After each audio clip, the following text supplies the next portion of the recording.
सभी को श्री योग वसिष्ठे वैराग्य प्रकरणे लक्ष्मी नैराश्य वर्णनम अष्टम सर्ग। सर्ग 8। राम जी बोले, हे मुनीश्वर, जैसे कमल पत्र के ऊपर जल की बूंदें नहीं ठहरती, वैसे ही लक्ष्मी भी क्षणभंगुर है। जैसे जल से तरंग होकर नष्ट होती हैं, वैसे ही लक्ष्मी वृद्धि होकर नष्ट हो जाती हैं। हे मुनीश्वर, पवन को रोकना कठिन है, पर उसे भी कोई रोकता है, और आकाश का चूर्ण करना अति कठिन है, उसे भी कोई चूर्ण कर डालता है, और बिजली का रोकना अति कठिन है, सो उसे भी कोई रोकता है, परंतु लक्ष्मी को कोई स्थिर नहीं रख सकता। जैसे सस के सींगों से कोई मार नहीं सकता, और आरसी के ऊपर जैसे मोती नहीं ठहरता, जैसे तरंग की गांठ नहीं पड़ती, वैसे ही तरंग की गांठ नहीं पड़ती, जैसे तरंग की गांठ नहीं पड़ती, वैसे ही लक्ष्मी भी स्थिर नहीं रहती। लक्ष्मी बिजली की चमक सी हैं, सो होती हैं और मिट भी जाती हैं। जो लक्ष्मी पाकर अमर होना चाहे, उसे अति मूर्ख जानना, और लक्ष्मी पाकर जो भोग की वांछा करता है, वह महा आपदा का पात्र है। उसका जीने से मरना श्रेष्ठ है। जीने की आशा मूर्ख करते हैं, जैसे स्त्री गर्भ की इच्छा अपने दुख के निमित्त करती है, वैसे ही जीने की आशा पुरुष अपने नाश के निमित्त करते हैं। ज्ञानवान पुरुष जिनकी परम पद में स्थिति है और उससे तृप्त हुए हैं, उनका जीना सुख के निमित्त है। उनके जीने से और कार्य भी सिद्ध होते हैं। उनका जीना चिंतामणि की नाई श्रेष्ठ है। जिनको सदा भोग की इच्छा रहती है और आत्मपद से विमुख है, उनका जीना किसी के सुख के निमित्त नहीं है, वह मनुष्य नहीं गर्दभ है। जैसे वृक्ष पक्षी पशु का जीना है, वैसे उनका भी जीना है। हे मुनीश्वर,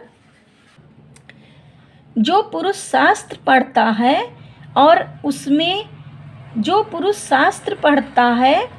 और उसने पीने योग्य पद नहीं पाया, तो शास्त्र उसको भार रूप है।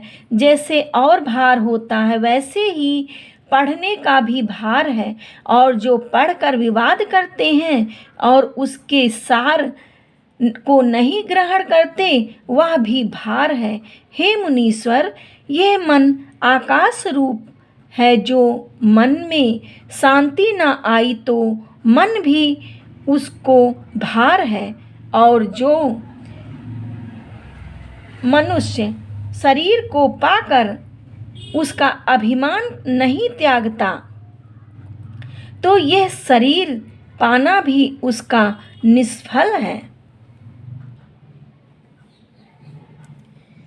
इसका जीना तभी श्रेष्ठ है जब आत्मपद को पावे, अन्यथा जीना व्यर्थ है। आत्मपद की प्राप्ति अभ्यास से होती है।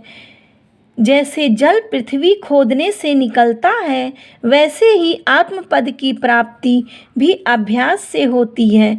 जो आत्मपद से विमुख होकर आशा की फांसी में फंसे हैं, वे संसार में भटकते रहते हैं।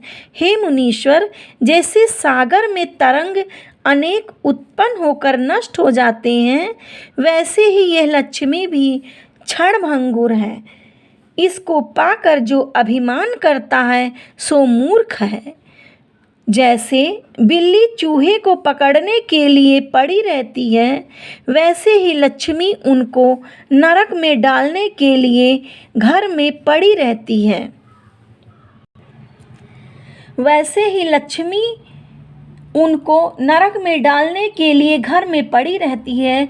जैसे अंजलि में जल नहीं ठहरता, वैसे ही लक्ष्मी भी नहीं ठहरती। ऐसी क्षणभंगुर लक्ष्मी और शरीर को पाकर जो भोग की तृष्णा करता है वह महामूर्ख है। वो मृत्यु के मुख में पड़ा हुआ जीने की आशा करता है। जैसे सर्प के मुख में मूर्ख मेढक पड़कर मच्छर खाने की इच्छा करता है, वैसे ही जो जीव मृत्यु के मुख में पड़ा हुआ भोग की वाच्छा करता है वह महामूर्ख है। जब युवा अवस्था नदी के प्रवाह की नाई चली जाती है तब वृद्धावस्था आती है, उसमें महादुख प्रकट होते हैं और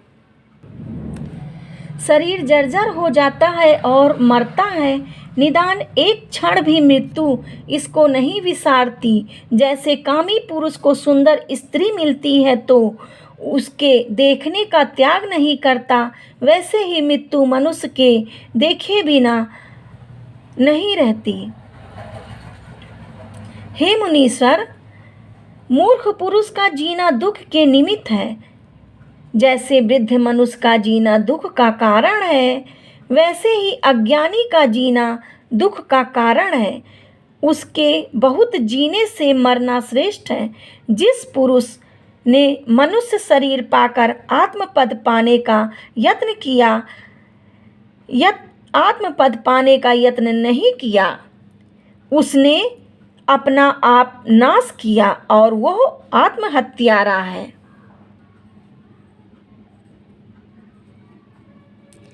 हे मुनीश्वर, यह माया बहुत सुंदर भासती है पर अंत में नष्ट हो जाती है। जैसे काठ को भीतर से घुन खा जाता है और बाहर से बहुत सुंदर दिखता है, वैसे ही यह जीव बाहर से सुंदर दृष्टि आता है और भीतर से उसको तृष्णा खा जाती है। जो मनुष्य पदार्थ को सत्य और सुख रूप जानकर सुख के निमित्त आश्रय करता है वह सुखी नहीं होता है। जैसे कोई नदी में सर्प को पकड़ के पार उतरा चाहे तो पार नहीं उतर सकता, मूर्खता से डूबेगा, वैसे ही जो संसार के पदार्थों को सुख रूप जानकर आश्रय करता है सो सुख नहीं पाता, संसार समुद्र में डूब जाता है। हे मुनीश्वर, यह संसार इंद्रधनुष की नाई है। जैसे इंद्रधनुष बहुत रंग का दृष्टि आता है और उससे कुछ अर्थ सिद्ध नहीं होता, वैसे ही यह संसार भ्रम मात्र है। इसमें सुख की इच्छा रखना व्यर्थ है। इस प्रकार जगत को मैंने असत रूप जानकर निर्वासनिक होने की इच्छा की है। इति श्री योग वशिष्ठ वैराग प्रकरणे संसार सुख निषेध वर्णन नाम नवम सर्गः।